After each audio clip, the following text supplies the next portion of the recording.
Good morning, everyone, and welcome back to Let's Play Animal Crossing New Horizons. I'm Nye, and that's Isabelle. Right now in Isle Deckney, it's 8:59 a.m. on Thursday, April 16th, 2020. No news to report today. Have yourselves a wonderful Thursday, or as I like to call it, Friday Eve. The weekend's so close I can almost taste it. Well then, Isabelle signing off. Apparently it's officially 9 o'clock. Alright. So our new ramp should be done. Oh, hey, we have we have mail. Ah, right. Okay, so from Label, we have the Taylor tickets. Bunch of stuff that I ordered from Nook. So are you guys into webcomics at all? I was never into comic books as a kid. Now, mostly I say that because I was, kinda... I'm going to say not allowed to have them, but that's not really telling the whole story. It's not that I wasn't allowed to have them, it's just that, kind of like I mentioned last time, I just didn't have spare funds. Like, I didn't have an allowance. It was more, you know, at certain times I was allowed to ask for a thing. So comics were not really on the list, you know? I think partly they weren't on the list just because there were other things that I wanted a little bit more than that.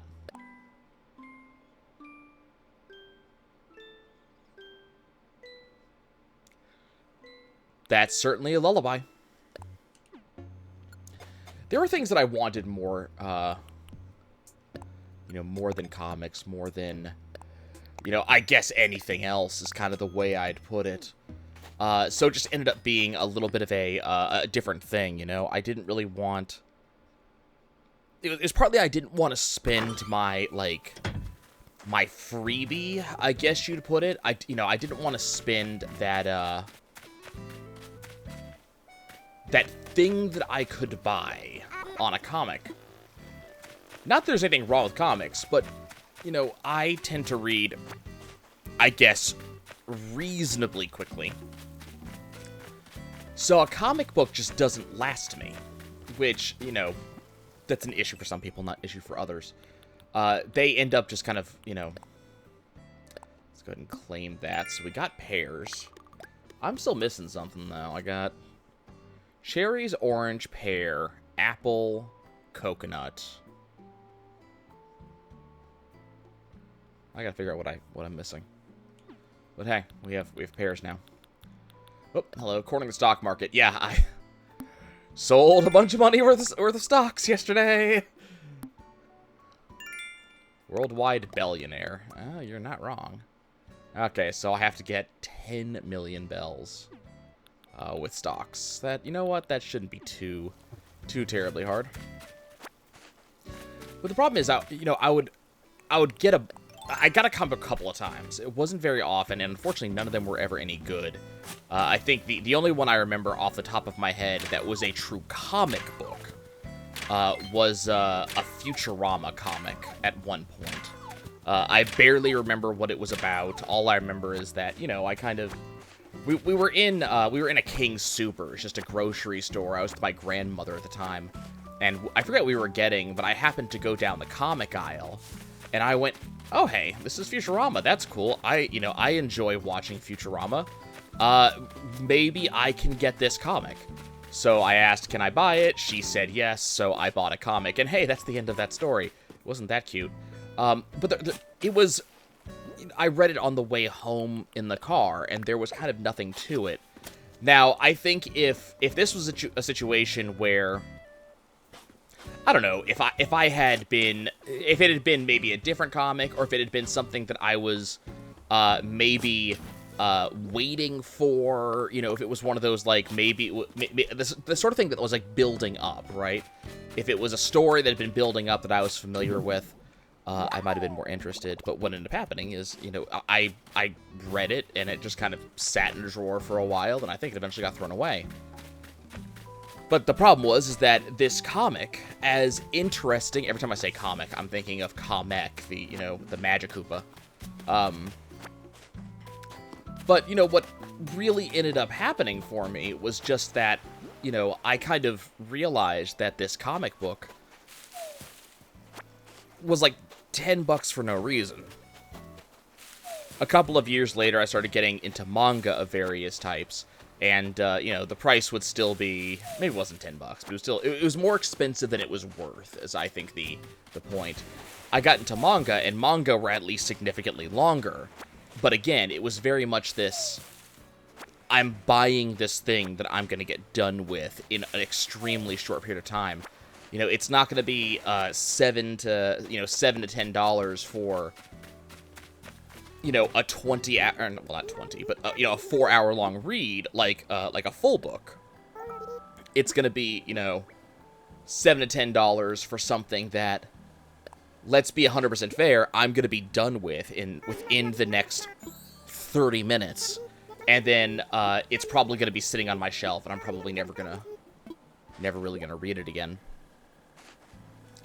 And, you know, that's, to someone who doesn't get a lot of stuff, that's not going to be a thing. That's not to say I haven't read some comics. So I have had people who, you know, pointed me to online resources and online sales sites where I could get digital versions of certain comics. The only one I've ever read all the way through, because the actual topic and writing just gripped me, was Transmetropolitan.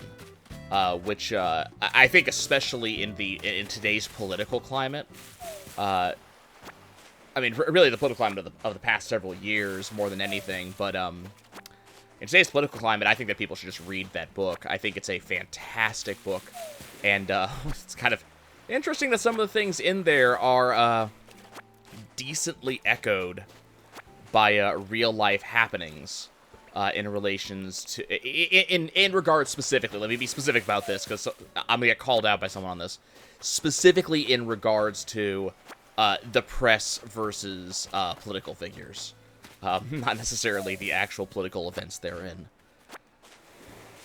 But that was kind of the only one that I was really interested in, and I think that it may be that was more of a heavier and more adult style storyline that caught my attention. And I may have been interested in actually reading that, you know, in a piecemeal setting. If I had caught that back when it was first running, that ran in the 90s, I would have been too young for, way too young for that book. That storyline. That's kind of the only one I read, but I did get into webcomics a number of years ago, and that's kind of never broken from me. You know, you can definitely have a little bit of I get a little bit of cynicism and go, well, Nye, I'm certain you are into webcomics because they're absolutely free. That's part of it. But also, I find that the storylines are a little bit more interesting, and that it's also not a couple of months between installations, which I think is probably one of the things that appeals to me the most about webcomics. I'm not waiting for, you know, effectively forever, let's be fair. I'm not waiting 2, 3, 4, 5 months for the next installation to see what happens next. I might be waiting a couple of days. Now, keep in mind, this is depending on what webcomic you're looking at. I know several webcomics that I really enjoy. Goblins among them. You may get one update a month, or I'll be honest, I really enjoy Pepper and Carrot, and that we may see an update a month. It hasn't really been that way recently. But you're not really waiting as long. The storylines kind of move on. And while the art may not be as big of a deal, it might, like, it depends on which webcomics you read. A lot of the, you know, Merryweather webcomics have really, really fantastic art, which I'm always amazed by whenever I see those ones. But, you know, there might be comics with amazing art. I've seen a lot of the Webtoons ones, actually, that I follow, tend to have really good art. So I've seen some that have fantastic art, but, you know, you may, if you watch the games that I play, you may get the idea, and this is absolutely true, this is correct, but you'll get the idea that that visual is not the important thing to me. It's content. I want the story. I want the writing. I want the... And there are a fair amount of webcomics that do it well. So, you know, I have a bunch of comics. I couldn't even, you know, I'd have to go literally look it up and try to get an idea for you exactly how many webcomics I actually follow, because I follow a fair amount. Put away. Bury and hole. Okay, let's run over here. I need some oranges, because I need to get rid of at least probably 2 trees at this point. But I need them to be non-fruit-bearing. But I read a ton of webcomics, and I think that's one of the fun things about it, is that I can support the authors by, you know, looking at their ads and stuff like that, getting them a couple more, you know, clicks per million. Well, clicks per 1,000, but, you know, I can get them a little bit of money by doing that, and I can get my enjoyment out of it, and generally it's going to be, you know, it's going to be more of an idle thing. Okay, that's just a hardwood tree, so that's good to get rid of. What about this one? What's this one? Okay, so we're going to get rid of those 2 trees. I'm going to go pick up this butterfly. And, you know, my interests are all over the place. There's some slice of life ones that I'm particularly interested in. I usually go a little bit more for the adventure or fantasy style ones myself, but there's a lot of fantastic comics, and, you know, some of them are great because they're, you know, once a week or twice a week, 3 times a week. You know, and it kind of depends on which ones I'm watching, but I have a ton of them, and I have a feed reader that I follow. And I've been just kind of following along, and I ended up, every so often, I will get linked to... Oh, hello. Hi, Boone. I have a thing for you. What is it? It is... a short-sleeve dress shirt. It does look like a short-sleeve dress shirt. Hey, you look good in that. Okay. I do have, you know, a fair amount of them, and so I don't actively go looking for webcomics, typically. But it's not uncommon for me to hear of one from somewhere. Or I might be reading one webcomic and it references another one, and so I might grab a new one and follow along. Hula top? Oh, I forgot. I also had whatever this is. There's a Taylor's ticket, so we got a hula top. Naturally. Okay.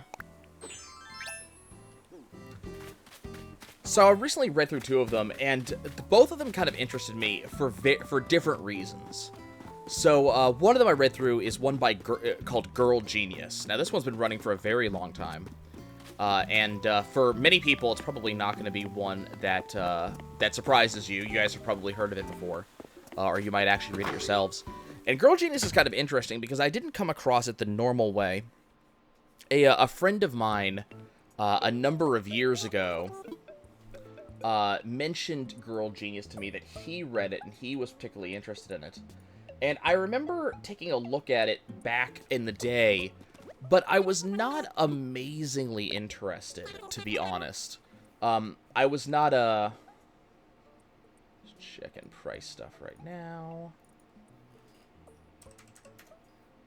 I was not amazingly interested in what I was seeing in Girl Genius.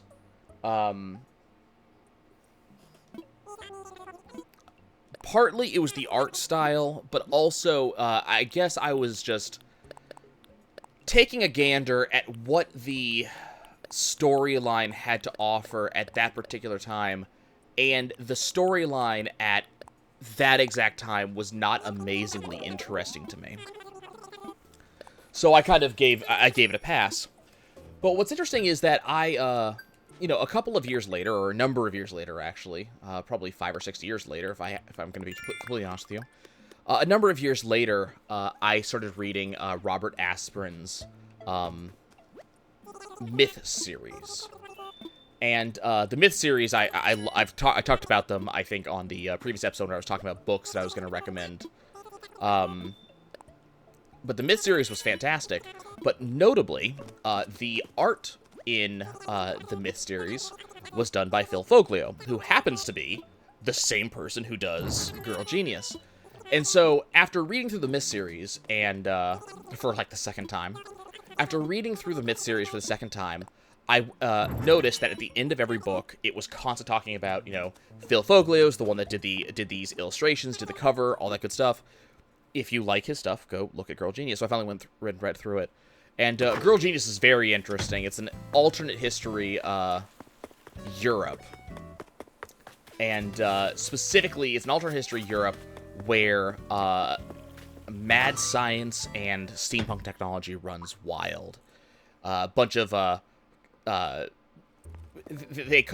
bunch of people with what they call the Spark are running around, and effectively any Spark is a mad scientist who has the uncanny ability to make whatever the hell.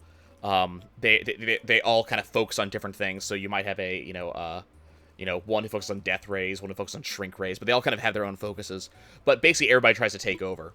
And what I really find interesting about the Girl Genius comic, hoping I'd come by, and we got new pattern fabric. I guess this is just going to be a new thing. Every single day I'll get new patterns. I don't know how my furniture you customize, but I hope this helps. It probably will when I get around to doing that. Have you met her other sister Label? She comes to the island from time to time. I have met her. She's got big dreams, sometimes too big, if you know what I mean, but I think you'll like her. She can be a little shy around strangers, but I know that's not a problem for you. I have met her. What I find kind of fun about Girl Genius is the story keeps on getting bigger and bigger in a very fun kind of way.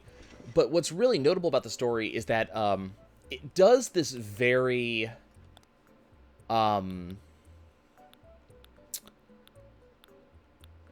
this very fairy tale style thing, where I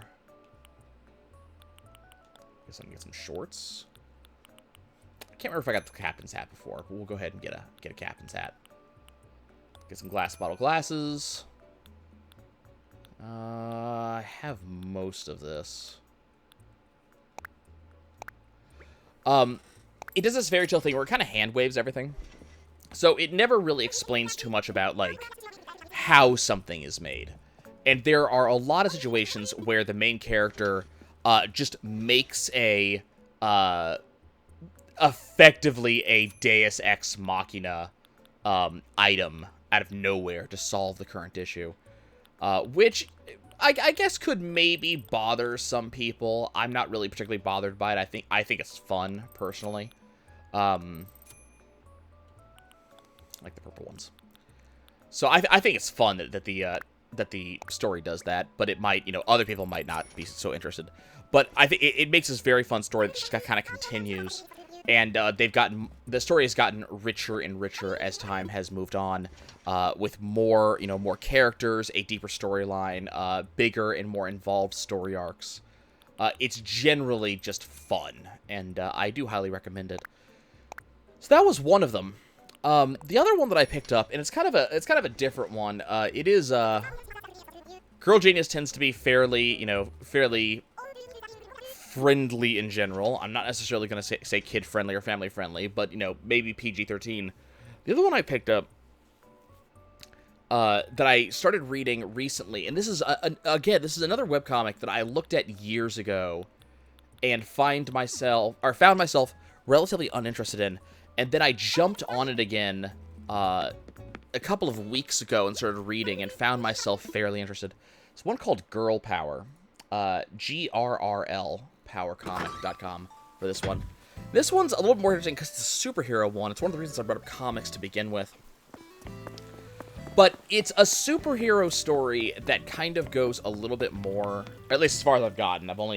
I've read like 300 strips of it, which sounds like a lot if you're not truly familiar with webcomics. But if you know webcomics, 300 strips, you might not get anything done, So I've read 300 strips of it, and it's kind of interesting in that the person we're really following around is this spastic, girl. She's always just, she ADD, ADHD, super nerd, constant references, can't take anything seriously, and she just so happens to have superpowers. Like, she, you know, and I don't, you know, I'm not saying these words as in, these are my impressions of her. I'm saying these words as in, the comic outright says this is, you know, this is her. There's even a joke that came up in one of the comics so far that her medicine was wearing off and she was having trouble focusing. But she happens to have superpowers, and this is a world where, at this point in the history of the world, superheroes are only just coming to the fore. You know, supposedly they've existed forever. The comic kind of hand waves that, you know, Paul Bunyan and some of the other tall tales may have been supers as well, but we just don't know. But only now, in today's day and age, are they really becoming a more prominent and present force in the world. And, you know, the United States is basically putting together a superhero task force, essentially, intended to both stop supervillainy, if that ever happens to come up, but also to respond to, you know, larger natural disasters and other events that would maybe be a little bit beyond a standard police force or a standard military force.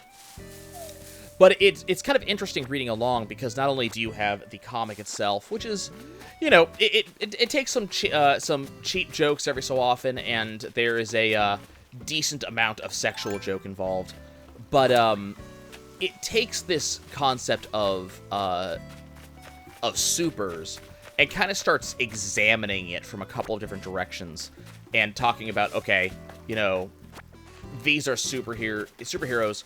What would this actually be like, especially if you had just, you know, if you had just gained these powers? If this was a brand new thing to you, what would this be like for you? Which is kind of interesting, especially when you're following along, you know, from Sydney's point of view. Things like one of the comics I just read, one of the strips I just read, Sydney, our main character, she has a variety of powers that she gets because of some magical orbs she found, essentially. And these orbs give her a variety of powers, and she's only, at the start of the comic, just now starting to use them. She originally didn't want to use them because she was afraid that there would be a very, I think, X-Men style issue where she would be, you know, registered and potentially experimented on if she revealed that she had superpowers. And, you know, the comic kind of responds, and I think this is a great response, in that, you know, if you did that to everybody, not only would that be effectively concentration camps, which would be really bad for the government to have to kind of say as much, but also, what type of security do you have to put in for supers? On the other hand, if you try to recruit supers, or at least, you know, acknowledge them and let them do their thing, you might have a safer populace. So, kind of an interesting argument, interesting way to do it, and she suddenly starts deciding to actually use her powers. And in one of the, I'm not going to say recent, because it definitely isn't a recent, the comic I'm looking at is from 2015, or at least this page. But she has just started flying. You know, she flew away from the house to go to, you know, her place of business, her place of work, also to get away from a bunch of paparazzi. And the problem is, from the air, she had no idea where she was. Like, she, you know, lived in this town all her life and has no idea what the town looks like from above, which makes sense. You know, if you ever take off in a... This is even one of the other things I like is that the artist, the author, has a blog beneath each of the pages where he talks about what's going on that page, some backstory, how he created it, what he was thinking, personal anecdotes, and so on. And he mentions that particular kind of, you know, throwaway page was basically because when he is on a plane, even when he's landing in his own hometown where he's lived for a number of years, he has no, you know, he can't identify most of the streets from the air. So it makes sense. So it's kind of got this very interesting feel to it. There's a lot of kind of conversation in the comics so far where Sydney is kind of looking at how supers are being treated in her reality versus how they're treated in her comics. And kind of making comparisons. And, you know, I'm not going to say that the comic treats things realistically, but it probably treats things more realistically than, let's say, a Marvel comic would. So there's kind of a lot of these conversations back and forth, which is as a person who is not into superhero or into comics in general, I'm not really into superheroes either. Neither one really grabs my attention, to be honest with you. So as a person who really isn't into either one, this is the type of superhero stuff I do enjoy following along with. I mentioned in the book recommendations episode, Drew Hayes' Superpowers, which also has another of those. Another one of those feelings, and also Forging Hephaestus, also by Drew. Both books which kind of look at the concept of superheroes, supervillains, and what that life is actually like, what it would be like growing up with that, or, you know, a coming-of-age story of that style. And I think that is a much more, also, you know, slice of life with superheroes. And I find that to be a much more interesting prospect than just watching superheroes go beat people up and you know, save the world. The concept of what is life actually like for these folks? What is, you know, what is it like to actually join a superhero team, and have to, you know, what is it like having to deal with paparazzi, you know, people breathing down your neck for making mistakes? Those are the interesting stories to me. And while I do know that comics do delve into that, it's not quite enough. For me, I really do want to see those in-between moments. You know, a comic book has to sell the comic book. It has to sell the actual book, so it needs something to put in there. And most comic book readers, at least is my supposition, you know, this is, I might be wrong here, and if I am, hey, as usual, please feel free to correct me. Oh, hey, we got Sahara. Okay, I'll have to come back for her. But a lot of comic book readers, I don't think they're necessarily as interested in some of that content, or maybe not as much interested as I am. So that's why I like webcomics, that webcomics can spend 1, 2, 3 updates. That might be a week, 2 weeks worth of updates talking about, you know, slice of life, talking about what happens in the life of. Whereas if a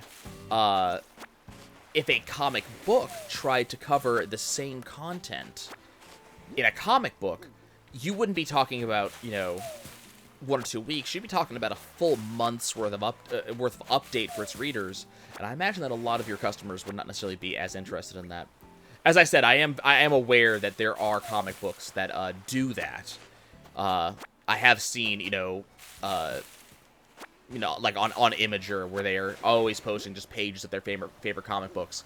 I have seen plenty of pages of, you know, Batman, you know, out of suit talking to Selena Gomez, or, you know, Selena Gomez? No, that's the singer actress, whoever Catwoman is. But now I'm gonna have to go look that up. But I've seen those pages of them just talking, and yeah, I know that exists, but I'd want more of that. I enjoy seeing more of the human side of these folks. I enjoy seeing how they talk to each other, what they talk about, maybe even more than I enjoy seeing the actual action. So far it's been interesting. There is and I also, what I really enjoy is that of the team, there are definitely, you know, men on this team, but as the comics title kind of indicates, it's more about the women on the team, which is kind of interesting. It's not very common that I see in these superhero team-ups that it's, you know, women as the leading characters.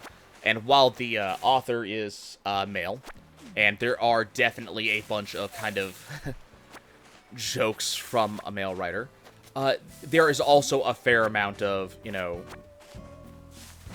women just being strong and doing their own thing. You know, those jokes are there, they're throwaway gags, but they're not kind of the focus, which appeal to both audiences. So it's definitely an interesting story. I'm kind of looking forward to seeing where it goes from here, and kind of see, you know, can it kind of keep my interest? There's a lot of webcomics I've been reading for years that have kept my interest. You know, Schlock Mercenary is one of them. That story's been going for 19 years, and I've been along for the ride for at least 2/3 of that. I'd have to go back. I could probably... I'd have to go look and see when I actually started reading that one. But some of these comics I've been reading for forever. Oh, hey, new reactions. Let's say love is about to give you a high five, and then it pulls its hand back through its hair. It's happened to me, and it happened to you. So what do? You hit him with one of these. Oh, heartbreak. Trust me, heartbreak is the tried and true way to communicate emotional agony in a pinch. Okay, we have heartbreak.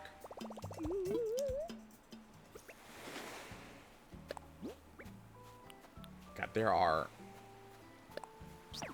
so many of these. It's definitely interesting stuff. I really enjoy looking at these, and I'm also kind of amazed, especially at some of the webcomics that update just regularly. I'll never cease to be amazed at the Merryweather webcomics. Merryweather writes like a dozen webcomics, as far as I'm aware, with various artists doing the art for these, and just thinking from someone who, you know, I like to write, I like to roleplay, I like to, I can't art, art's not me, but I enjoy doing the creative aspect of things, and just thinking about just the sheer amount of being on, you know, to keep up with all of this writing, is astonishing to me.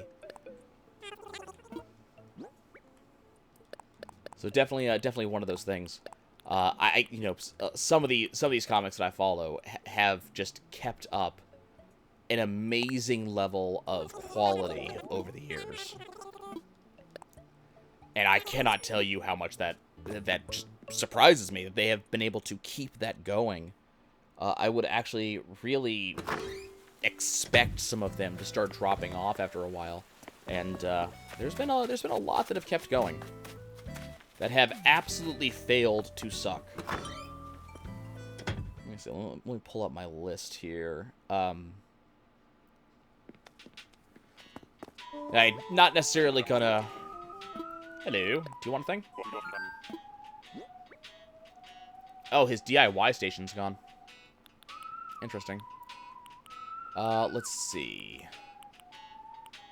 I think you'd be into a throwback wrestling figure. Yeah, a throwback wrestling figure. Just thinking I could use one of these doodads. Next time I spiff up my place, it'll come in handy. Oh, and you're gonna give me money. Okay. So yeah, his DIY station's gone, which kinda sucks. I am curious if the DIY station's gonna show up in the recycling bin. I need to go check on that. But let's see. So, I mean, Order of the Stick is one that I've been particularly interested in for a while. You know, living inside of a D&D universe where the characters are somewhat aware of what's going on around them, that they do live in a world ruled by dice, and, you know, aware of kind of the rules of the world. It makes for fun storylining. I really, you know, I definitely enjoy the tongue-in-cheek nature, and it's starting to build into a very big climax. I think they're finally heading towards the end of their storyline after a very, very long time. Scurry is another one that's been very fun, told from the point of view of, as far as I can tell, a bunch of mice in a post-apocalyptic world. Humans nowhere to be seen, the mice just trying to survive, and a bunch of stuff happens. It's a very small story in terms of, like, scope, that's built to be a very, very big story. So very, very good, and the art is tremendous. If you're a fan of good art, everything is drawn extremely well in there. 3-panel Soul is always fun. Lots of various nerd jokes. Everything from video games, art. There's comments about, you know, just like the state of like business in Silicon Valley and stuff like that. Stuff all over the place. They also have a bunch of just comments just about human nature in general, all of which is very fun to read. It's very interesting to read.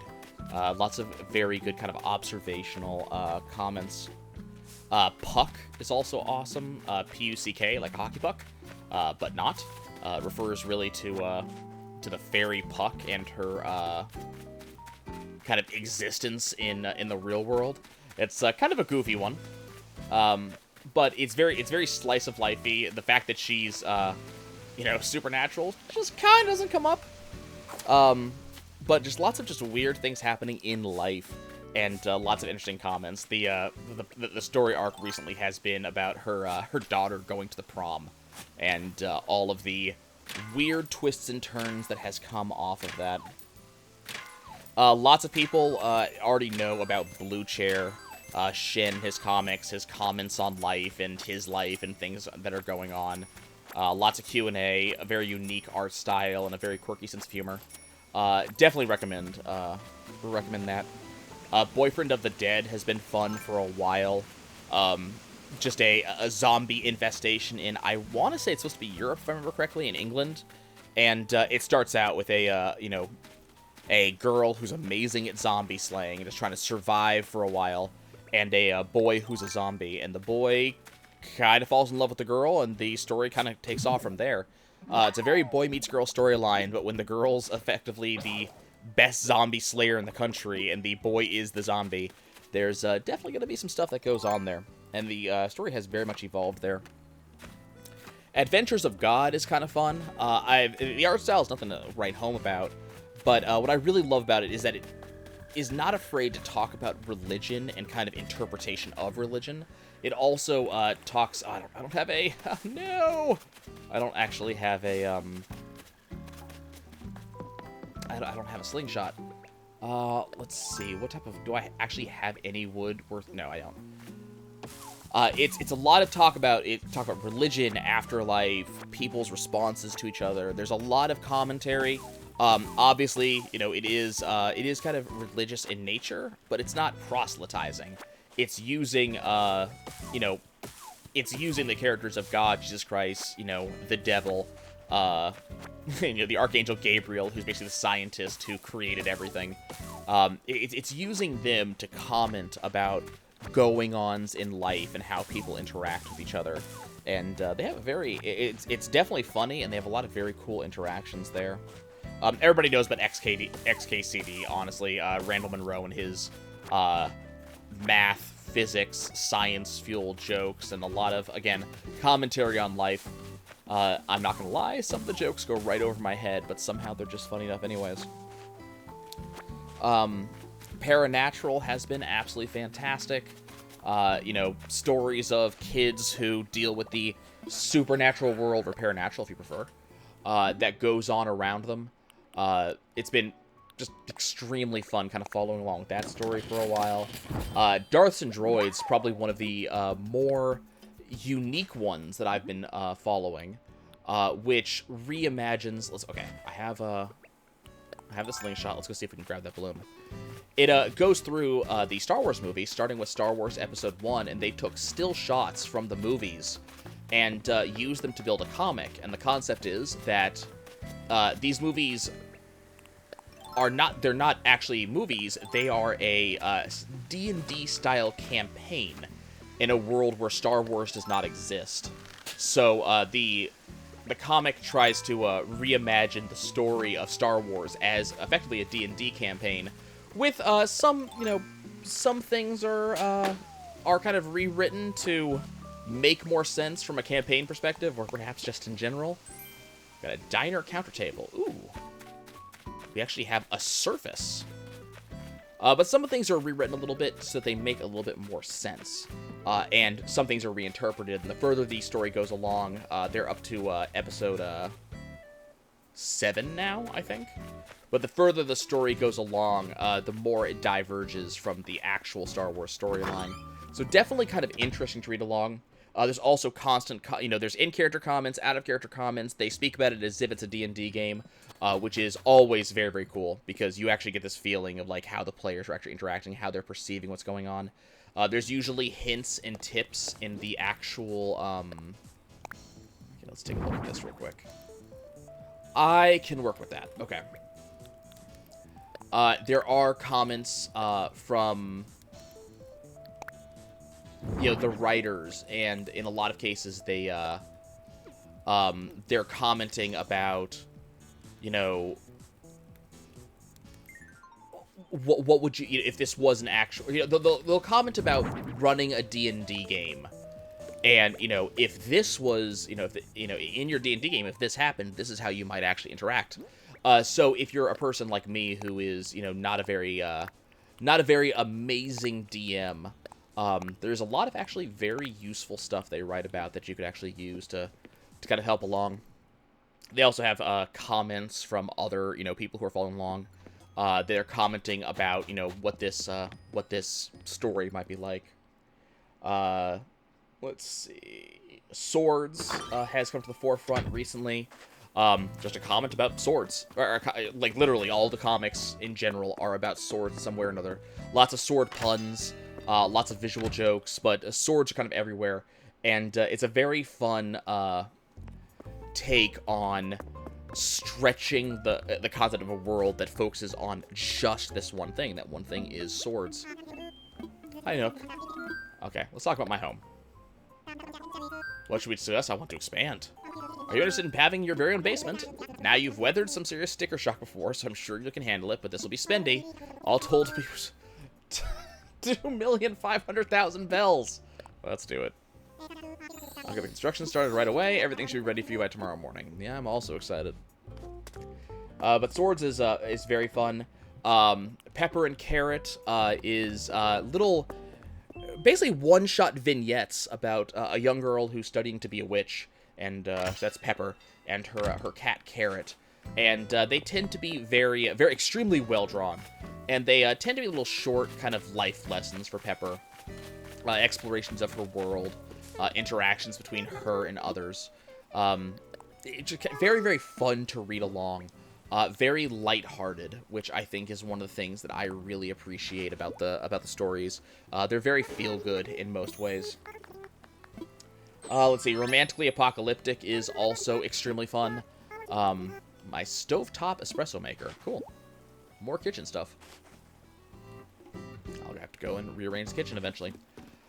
Romantically Apocalyptic is a kind of a post-apocalyptic story. It goes in a big way into... Why am I going over here? We already explored over here today. It goes in a big way into kind of this, how Earth has evolved over things happening, and, kind of following along with several people, Z Captain and Snippy and the rest, as they kind of survive the apocalypse.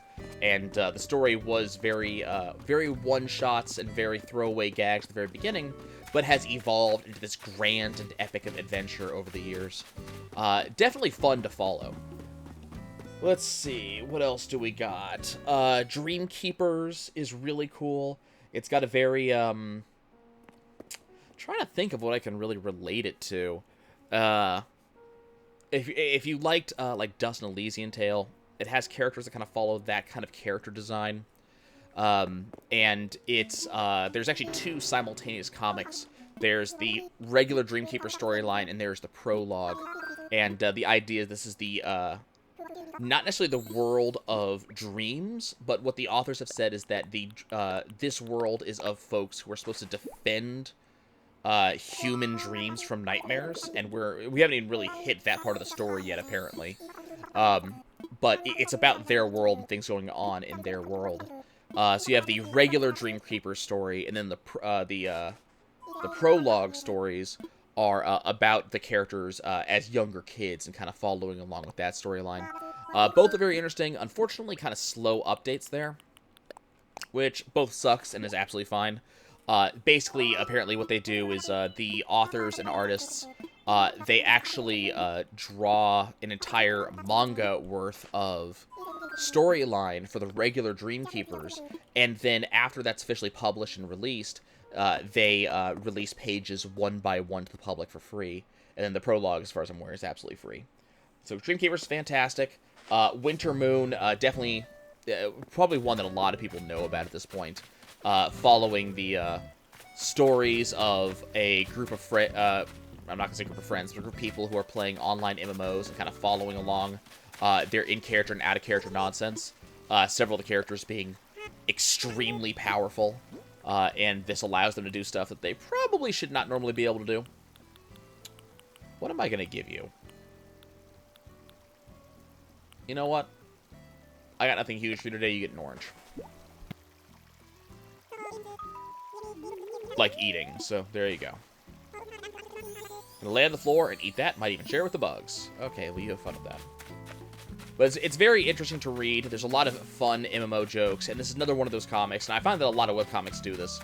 But it starts out as very one-shotty, throwaway jokes, maybe two-parters, and it gradually grows into a much more storyline-based element, especially towards the more recent stuff.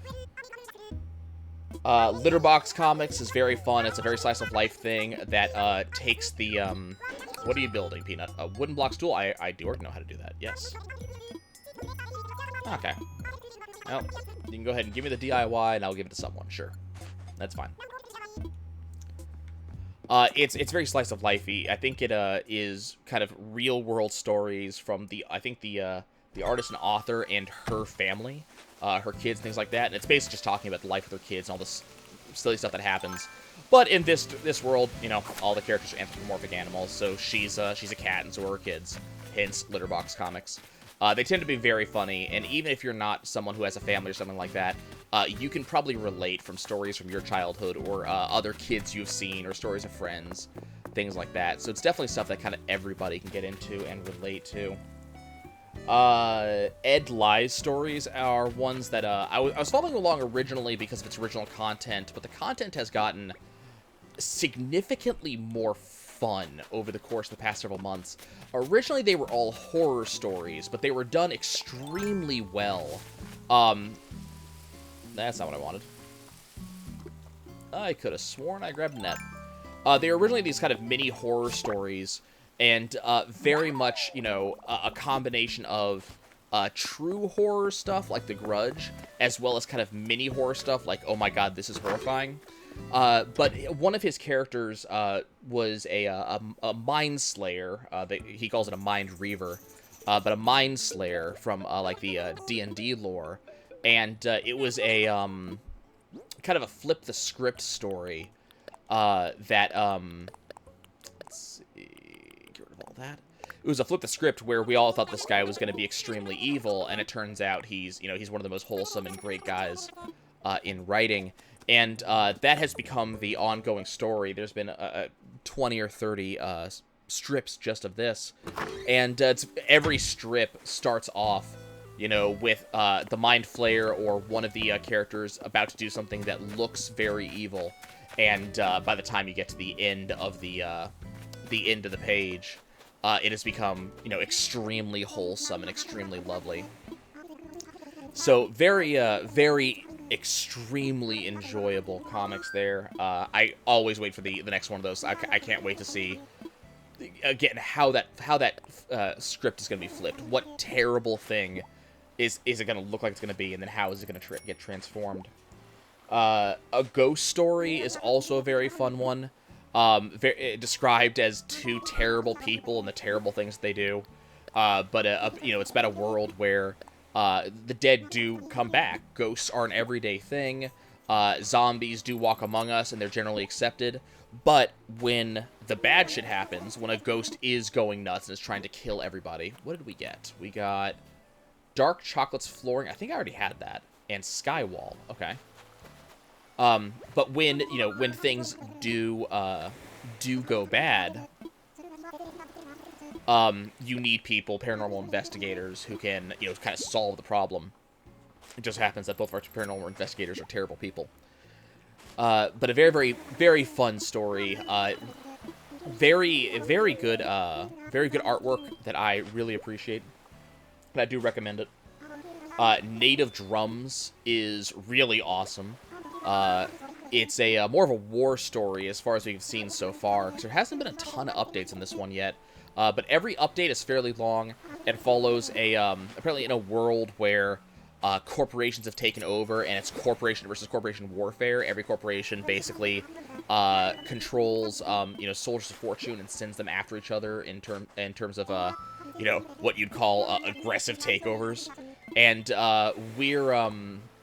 we're following one of these agents and kind of what she's doing in Africa, I believe. But supposedly there are more copies of her that she will have to deal with, or at least according to the description of this story. So definitely cool stuff there. Let's see. Any other ones? The other big one, other big two that I'd recommend are Pebble and Ren. If you guys have ever heard of the Book of Biff, which I also recommend, it's done. It's not updated anymore. Same, Book of Biff is just these very nonsensical, one-panel,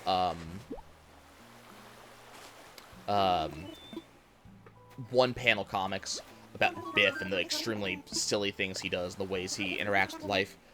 You need to actually just go read that one. I cannot really describe that one to you. Some of the stuff is nonsense.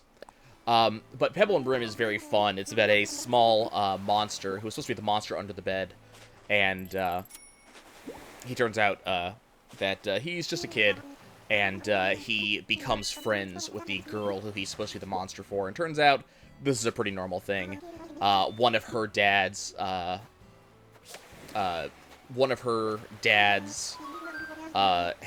had a monster under his bed, and it turns out his monster is Pebble's mom. So kind of an interesting kind of, like father, like daughter, like mother, like son. I also appreciate it because it's very positive on the the gay parents and having that relationship going there. So I always love it when things do that. So Pebble and Rim is fun. It's a very Calvin and Hobbes type comic, but it's mostly about the kind of weird things that Pebble does, and kind of the culture shock between the two worlds. So, Pebble will not understand stuff that goes on in the human world. Ren doesn't understand stuff that goes on in the monster world, and they're both kind of talking to each other and explaining to each other. So that's kind of fun. The last one that I found was Ingress Adventuring Company, which is also based on someone's D&D character, and kind of follows along with this wizard and this adventuring company that he put together. What did we actually get? Let's take a look. There's the sky wall. There's the dark chocolate's flooring. We got a yellow Persian rug, construction site wall, yellow vinyl sheet, rough rug, white chocolate's flooring, yellow Persian rug, rough rug. Okay, we got some stuff. It kind of follows along, the adventures that he has. There's only a couple of them up so far. It looks like this is a newer webcomic. I just found it on a web. I was looking at some of these. I was looking at a webcomic listing, and I was just looking at the highest rate, and I'm like, okay, I'm just gonna start reading stuff. And that's how I ended up finding Girl Power, Girl Genius, and Ingress Adventuring Company.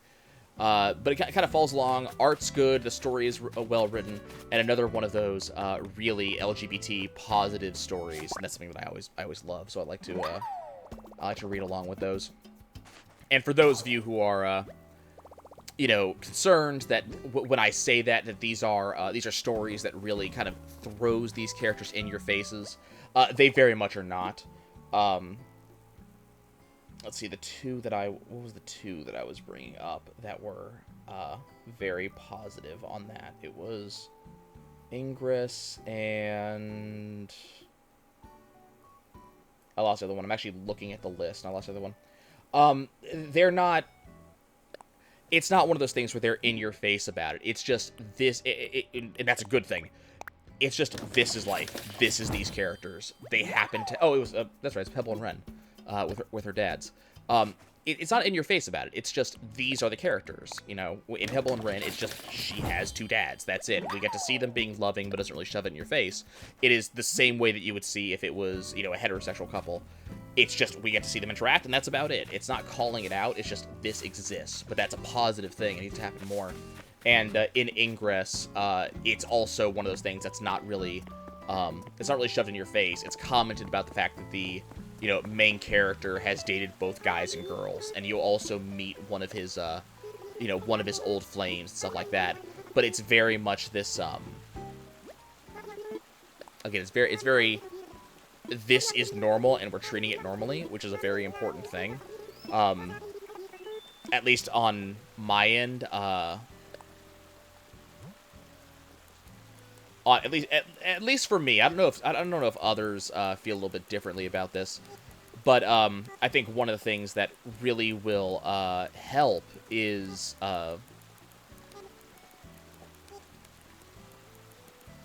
and I see this opinion reflected a lot when I look at these look at comics that have the same sort of feel that, you know, that is what I like, yes. You should give it a listen sometime. Yeah. But there's a lot of comics that, you know, are very LGBT friendly. And one of the things I've noticed is that usually when they're kind of going out of their way to be LGBT friendly, they don't drag attention to this fact. They just kind of, they're there and it exists. And this applies to most media. If they throw it in your face that, hey, you know, these characters are gay, you should, you know, look at it, look at them, look at the two gay characters. That's almost as bad as not having the gay characters. Because at least for me, when I'm looking at that, it's saying this is out of the ordinary and this is a special thing, as opposed to this is normal, let's treat them like everybody else does. And that's kind of the important thing, you know, same treatment for everybody. So I really, really appreciate it when we see these stories and, you know, the character can be gay, lesbian, or, you know, transgendered, it doesn't really matter. They get the same amount of spotlight as other characters. They are treated the same as other characters. There's not this, you know, special highlight for them. Again, it makes it normal, and that's kind of the important thing about that. It should be like that. So I do really appreciate that that these stories treat their characters like that. You know, it makes it real, because that's how it should really be. But that's another completely separate topic. So, webcomics, guys. If you guys are into webcomics, do let me know. I would like to hear which ones you're following. It might be on my list. I did skip a number of things on my list because they're not necessarily, you know, family-friendly, or I don't want to, you know, necessarily call one or two out. There's a couple of these that are more adult that I wouldn't necessarily want to call out. What's with the chairs? Okay, well, I'll just hang out. But yeah, let me know what you guys follow. I'm curious. I do read, I'm all over the place when I read this stuff, so I'm curious what you guys follow. And, you know, there's definitely gonna be those of you who are interested in comics, and you've kind of heard from me what I'm interested in when it comes to actual comics. So if you're into actual comics, feel free to drop me a line and tell me what actual comics you're into that I might want to go look up. I know people are going to comment about The Walking Dead. I'm not as much interested in that one. But, like, Watchmen, I might go pick up at some point, because I'm kind of interested in the social commentary there, even if there are... People told me there are kind of... I hear a balloon. I have heard there are potentially issues there in terms of the writing. But, I hear it. There it is. But definitely let me know. I may actually pick some up, because I would be kind of curious. You know, find some that I'm actually interested in. But that's going to be about it for me. Ooh, we got an alto saxophone. Awesome.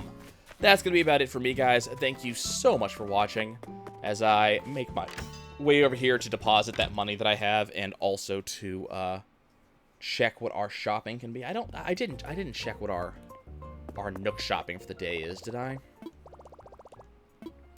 I don't think I did. Check Nook Miles real quick.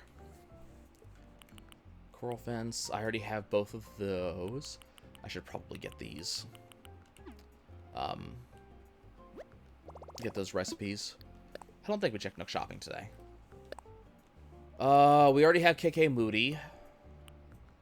Oh, I gotta get the frog tea. That's just important to have. Yeah, most of the stuff we are, like, none of this is new. Okay. So that's gonna be it for me, guys. I'll catch you another time.